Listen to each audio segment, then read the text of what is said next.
gather round. Gather round. What is, was that a baby crying? Did you hear that too? What is that noise? I don't know what that noise was. I don't hear it anymore. Okay. But that was a little weird to start. Yeah. But yeah, I got the coffee and apparently the ghosts of babies here in the studio. Right. I'm not quite sure. Well, start the music and then we can actually officially begin.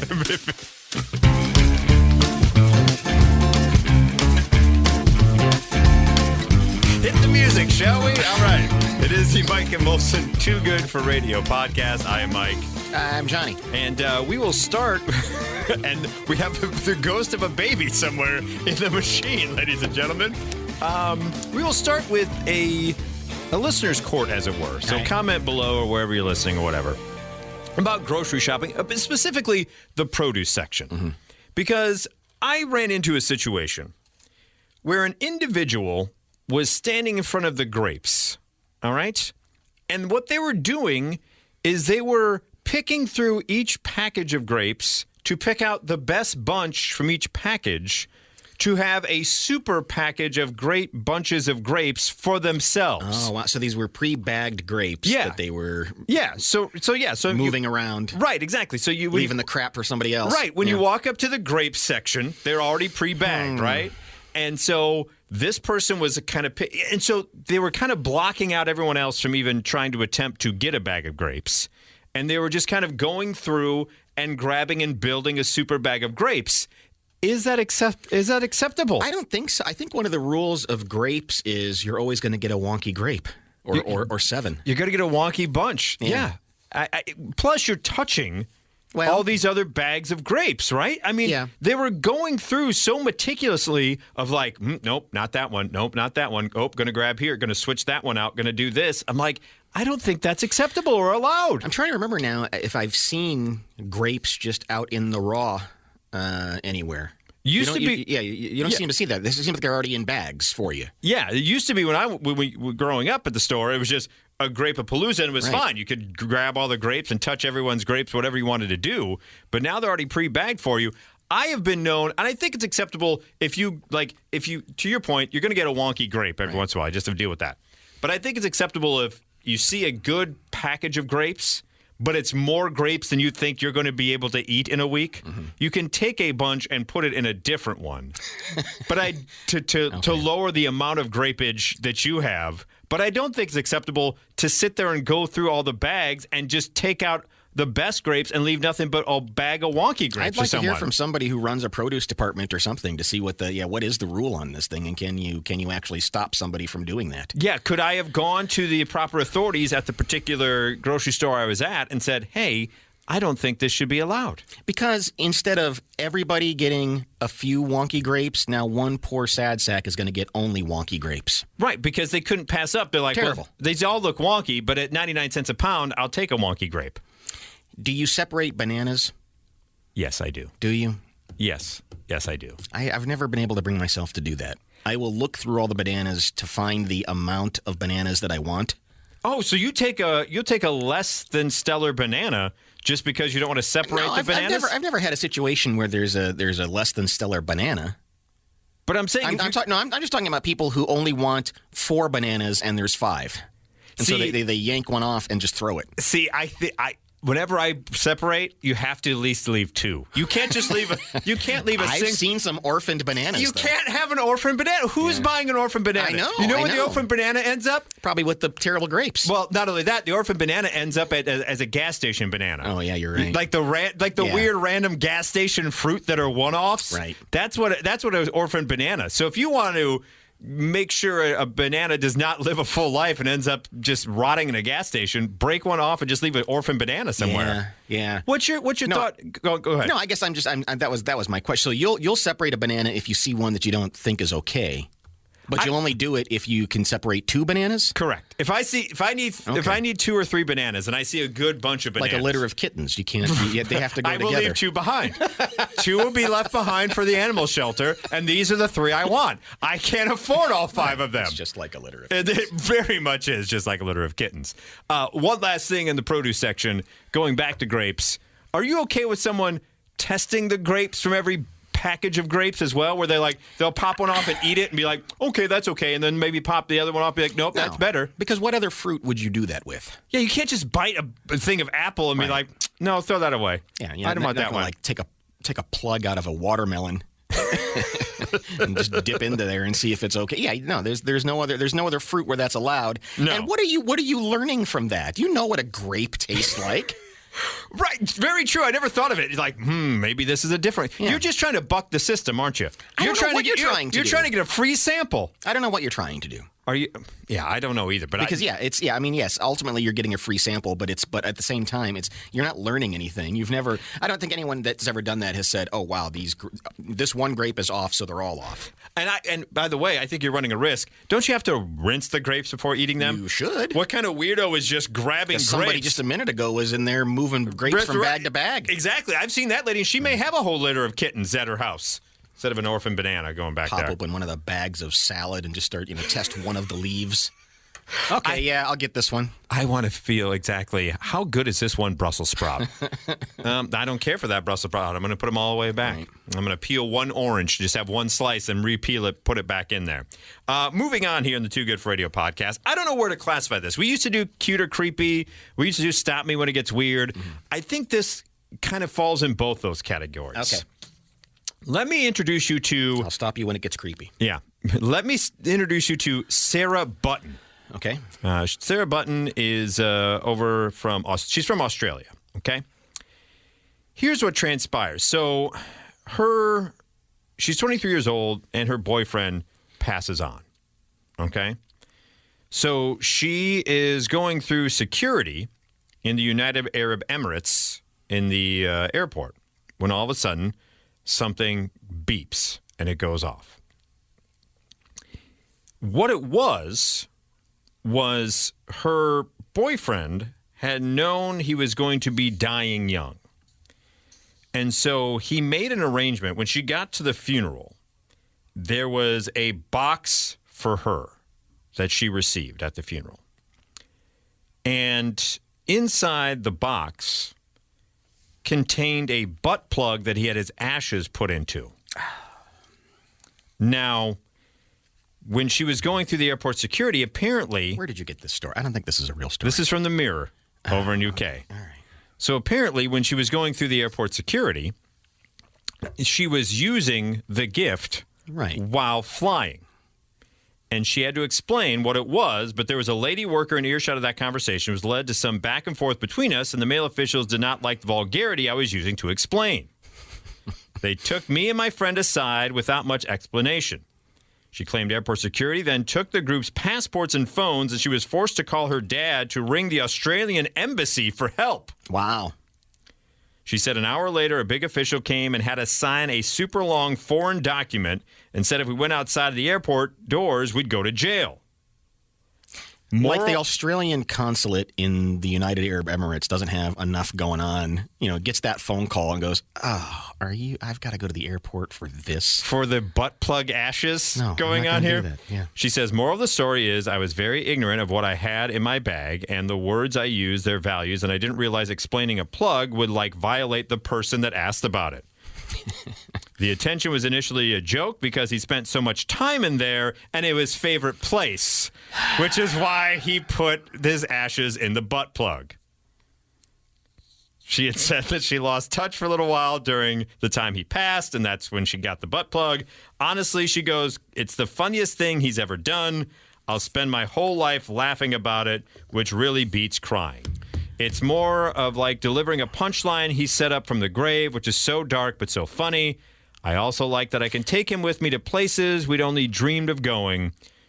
She said, my life has changed a lot, and I wish he was here to see it, but I'm glad I get to take him with me to places like the Great Barrier Reef and concerts of bands we loved. I love the line of, the attention was initially a joke because he spent so much time in there, and it was his favorite place, which is why his ashes are in the butt plug. Okay, so if it's a joke, then you don't employ the joke. Correct. What are you doing walking around with it? It's a novelty you have sitting around, and you go, you want to hear something funny? Before he died, he thought this was. You don't actually use the. I don't think that was his intention. You don't think his intention for never use it for its express purposes? So. No. Even though that was his favorite place and he spent a lot of time in there? She's making that up. She is definitely making that up. And I never thought of it after talking about the story, that the fact that someone sitting at an embassy had to field a call about a situation to where they had to intervene and be paperwork paperwork, and had to try to then call the United Arab Emirates and be like, no, listen, in other you got to find a translator who knows how to say butt plug and ashes and dead boyfriend. Like, it all is just a mess. A whole different sense of humor over there, Right, exactly. It's just they're never going to get that. It's just a giant mess. Why even travel with it? Yeah, that's just you're right. You go to jail, and it's like, you know what? This is part of the joke. Part of the joke is you're in jail. Well, and for the butt plug, right? I mean, that's what it boils down to. So yeah, moving on. Here is a story once again from over in Europe, where this couple with their young kid had gone to one. Sometimes they have the safari parks, right, where they have these exotic animals roam free within. You can get a drive through, right? So in this particular video, the day isn't starting out the greatest because the 4-month-old in the car with this couple had managed to poop all over her car seat somehow. So they're already dealing with that. Yep. So they're like, oh, my God, what's going on? And all of a sudden, you see someone yell out, are you watching the monkey? What's that monkey doing? The camera then pans to show the monkey sitting on the grass nearby, brazenly fondling himself as families visit nearby. Brazenly? Yeah. No, it's a monkey. Right, exactly. They said, to be fair, when we first saw the action, it was a bit of a distance from the car, but when we got closer, it was clear to see what was happening. Our little boy had just turned 2 and had no idea what was going on. The ridiculous laugh that myself and my partner produced seemed to tickle him, though. It's fair to say we laughed for days, but thankfully less hyena-like than we did in the car. We spent the day and night there watching the video back on repeat because... And that's the risk you run, though, right? To your point, you can't blame the monkey. The monkey's just doing what monkeys do. No, in a normal environment, the monkey would just be alone in the woods doing it. But now we've encroached on their land, and we have to watch. They've got no privacy. Do you think But do you think in the monkey pack, right? Do you think Bob the monkey is kind of a weird fetish guy? They're like, oh, Bob's doing it again. Well, yeah, maybe Bob so. never does that by himself. Bob's got to wait till all the cars drive by. Bob, would you knock it off? The attention. But at the same time, could you imagine like a tour bus of, I don't know, giraffes going by your house and peeking in your bathroom window while you're just trying to... you're just trying to pass the time. Damn giraffe sticks his head in. I never thought about that if like the monkeys had their own bus driving through and looked at you. Be like, well, what's this guy doing over there? Can you believe it? Yes, I can believe it. The guy's just, this is my alone time, monkey bus. Yeah. What are you doing, you weirdos? Got 10 minutes to kill. Yeah, come on. Well, there's that story. The guy on a 2-hour flight couldn't keep it in his pants. Oh, my gosh. He was flying from JFK to Detroit. Couldn't keep it in his pants. That's something you don't do in public, like Bob. Like, the monkey can get away with it, but you can't. No, certainly not. Not in those particular situations. Certainly not. What is very popular with podcasting, since, we are a podcast now as I take a sip of my coffee. Mm-hmm. Because we're too good for the radio. Exactly. That's why we're doing this podcast. Murder podcasts, like murder and true crime podcasts. We haven't really hit upon that, zeitgeist yet. But we're going to take a delve into that in this particular story. Yep, we might have someone here for us. This is a tale. It's a terrible murder. Terrible murder. Guy up in most murders are terrible. Yeah, Shiawassee County, Michigan.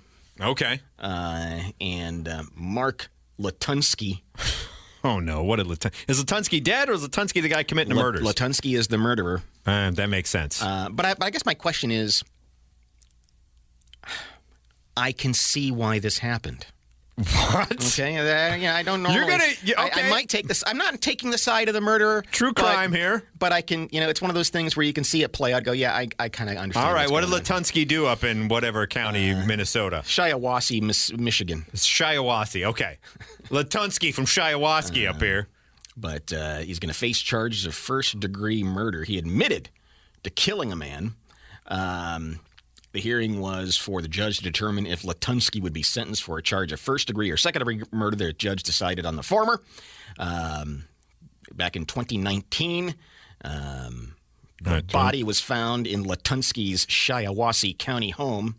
I'm sure that's luxurious. Apparently, he met the victim on a dating app, and then not only killed him, but like filleted the guy. Yeah. What are you sitting up for Latunsky for? And ate him. Yeesh. No. Latunsky needs to go away forever. Yeah. Forever. Not only ate him, he ate the guy's balls. What? Yeah. What is Latunsky doing? Here's where I might side on the murderer, though.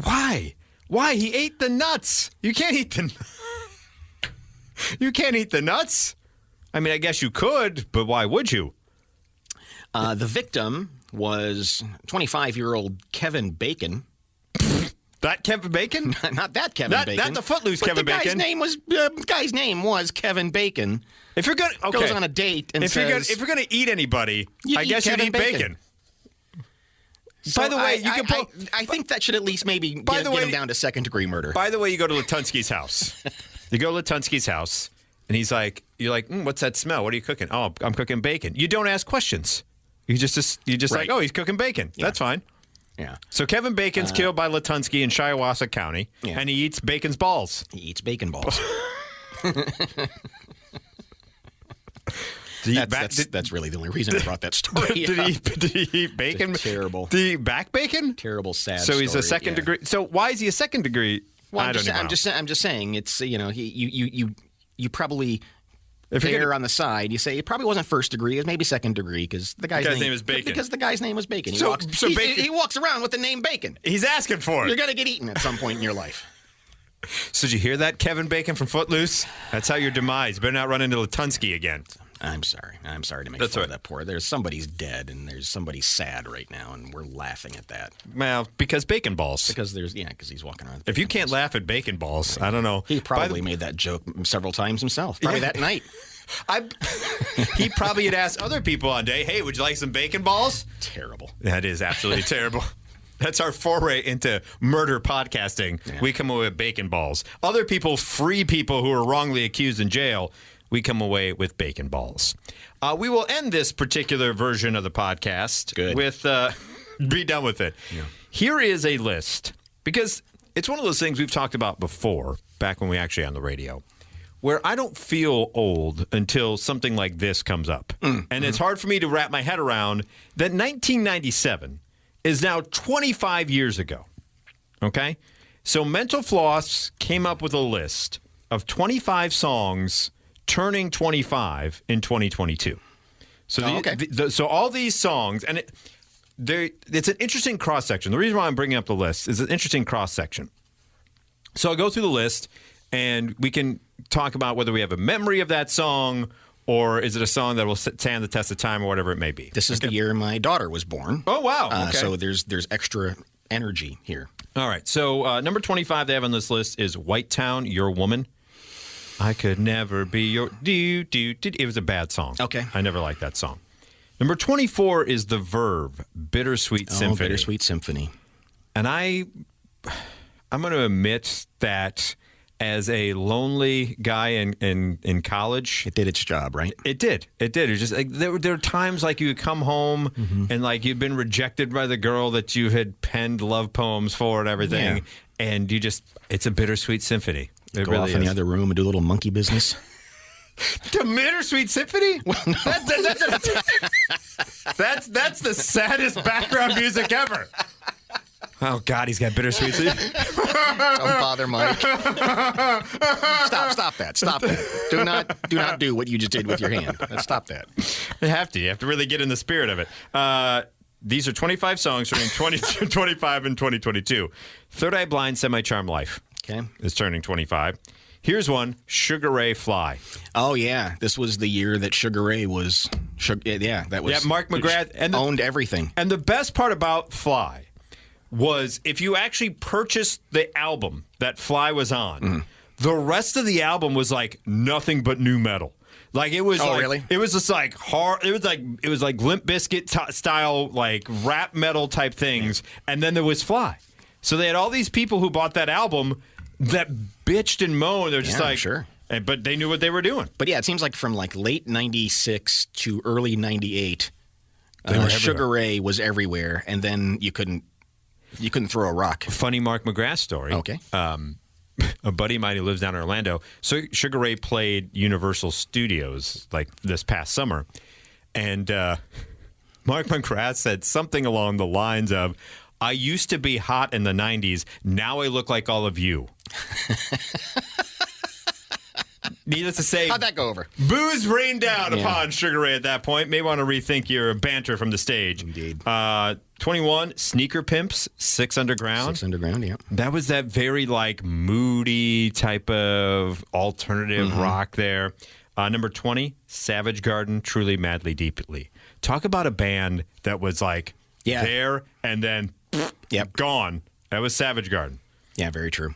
Radiohead Karma Police. Oh yeah, turns 25. It was a big Radiohead year too. It was the year Radiohead turned. Remember, it was like you had Creep, and then all of a sudden, Karma Police came out, and you're like, they're just fiddling around with knobs in the studio, right? Yeah. There's no real structure to their songs. Yeah, either that or people started to discover they're kind of weird.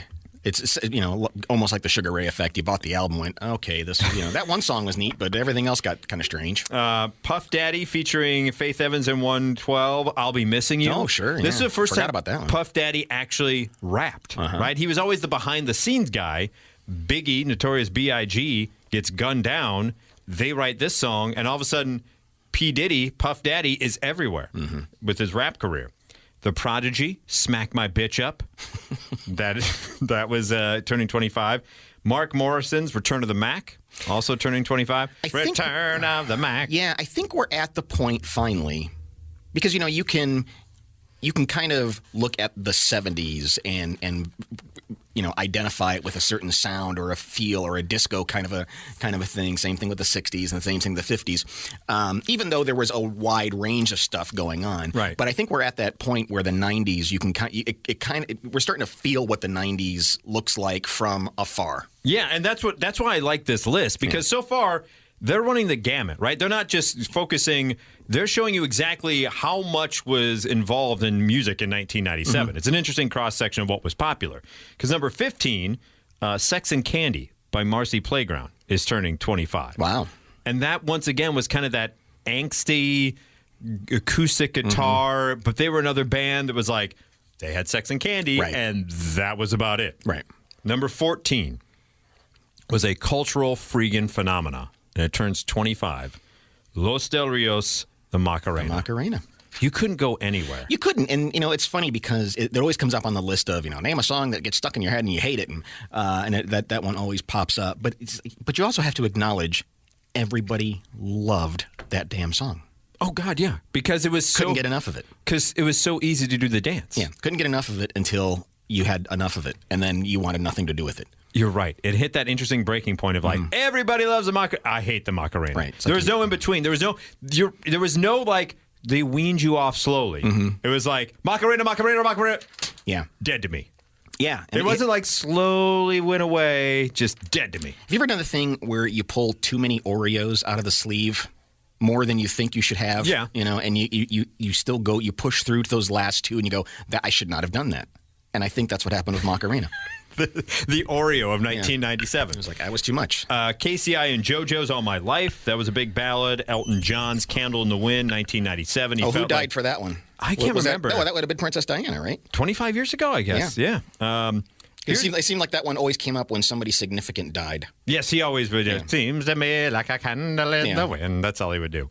Harvey Danger. Flagpole Sitta. Gosh, yeah. Turning 25. Another band that was just a meteorite, flashed, and then petered out.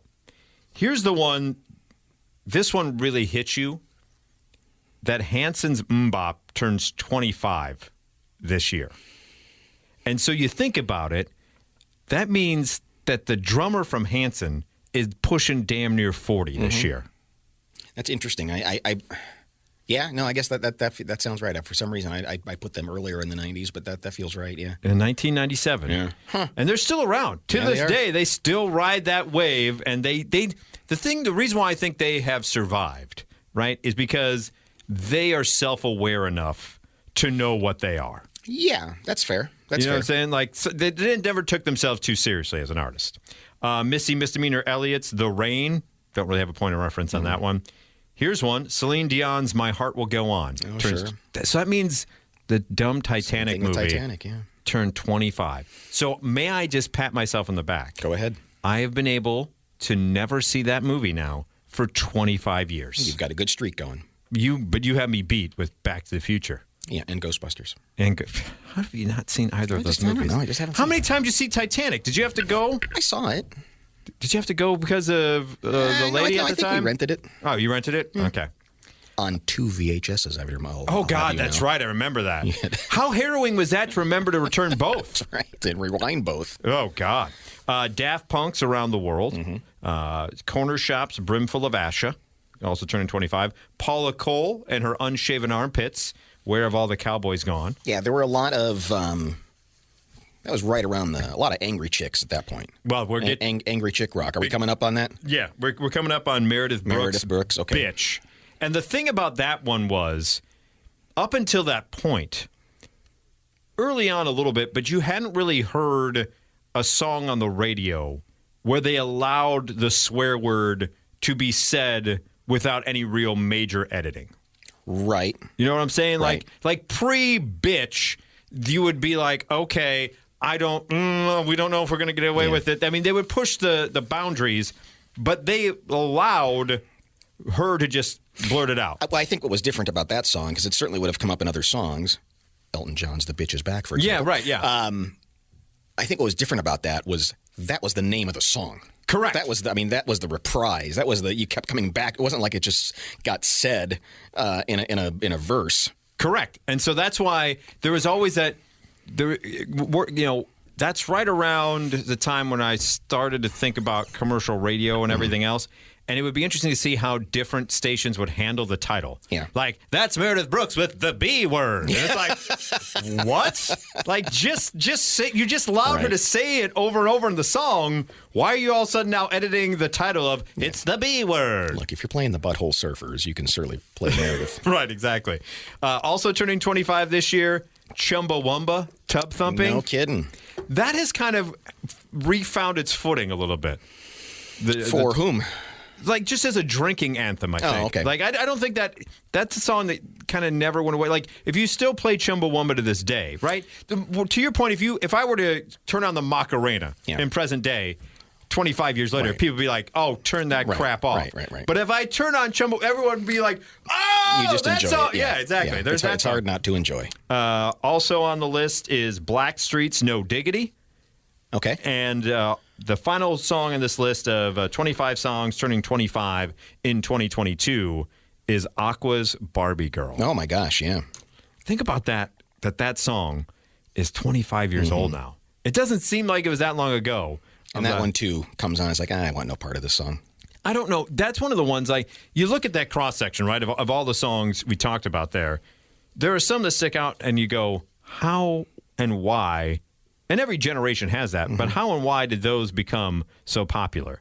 And Barbie Girl is one of them. Yeah. Like I looking back, I'm like, how did that catch on so much? Was it because it was, I don't know. I'm not quite sure. It's hard for me. It was like it's the antithesis of the empowering women rock, but also I don't know because it feels like if it's not, it's borderline novelty.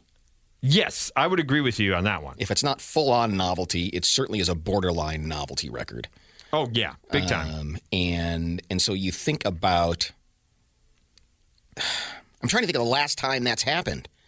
Where you get that borderline? Just like a silly song becomes the song that everyone has to listen to over and over again. That's a great question. Get that. I was thinking about that. And I was thinking about instrumentals, too. Because remember, there was a time when instrumentals would be a thing. Yeah, like, what was it, Herbie Hancock way back in the day? Yeah. With Vangelis. And Fogelmeyer or Fultemeyer. Oh, yeah, Axel with F. Axel F. Yeah, I mean, that was another one. But you don't really get that as much anymore. No. The thing that really throwing me off with music, and I don't know if it's 25 years old, but that stupid Eiffel 65 Blue song. Oh, remember that? Yeah.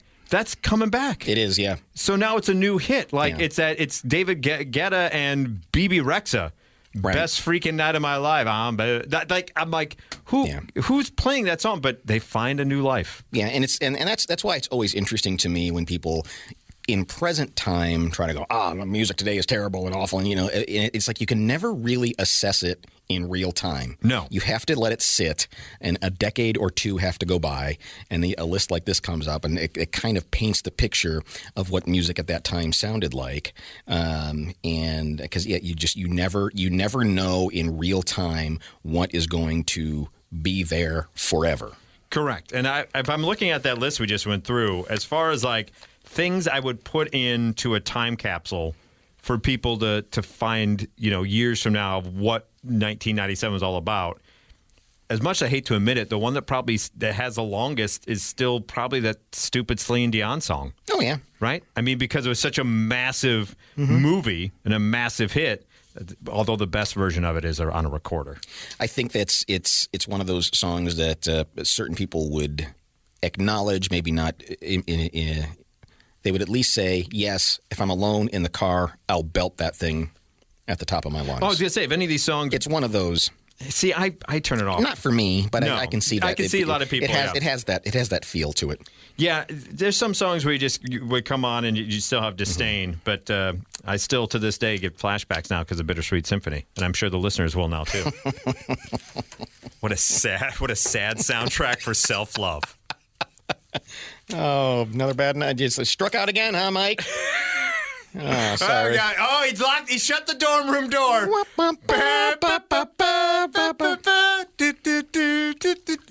Yeah, old strumming the harp, I guess. Strumming the harp. And with that, ladies and gentlemen, you can use that to let everyone know what you're doing this weekend. It's the Mike and Molson Too Good for Radio podcast. Godspeed, Kevin Bacon.